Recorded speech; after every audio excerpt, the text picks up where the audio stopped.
Bonjour, je suis le Père Michel Quesnel et je vous présente mon récent livre sorti en mars 2024, Connaître Dieu à travers Jésus, une initiation au christianisme. Ce livre est une commande venant des éditions des Clés de Brouwer. L'éditeur me disait, il y a beaucoup de personnes actuellement qui sont intéressées par le christianisme, mais qui n'y connaissent rien. Il serait bien que vous nous présentiez une initiation au christianisme à partir de scènes évangéliques.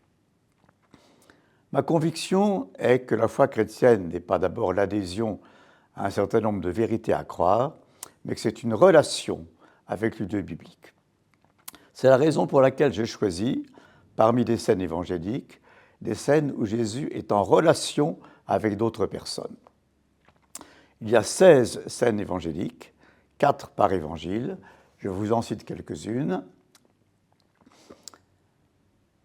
La femme adultère, la Samaritaine, Marthe et Marie, la Cananéenne, Zachée, Bartimée, le bon larron.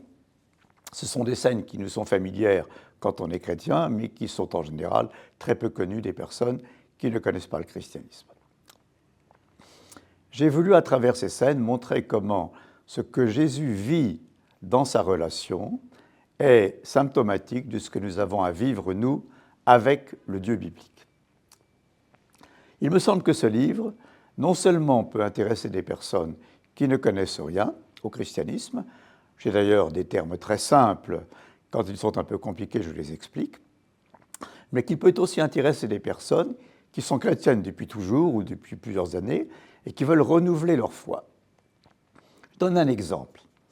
Dans la scène de Marthe et Marie, qui fait partie de mon livre, où Jésus est reçu par les deux sœurs, Marthe s'affaire aux travaux de la cuisine pour préparer un bon repas. Marie est assise aux pieds de Jésus et l'écoute parler. Marthe s'adresse à Jésus en lui disant « Seigneur, cela ne te fait rien que ma sœur me laisse faire tout le travail, dis-lui donc de m'aider. » Jésus s'interroge sur ce qu'il a entendu de la part de Marthe, il la réprimande et il lui dit « Marie a choisi la bonne part ». Non pas la meilleure part, c'est une erreur de traduction de traduire par un comparatif.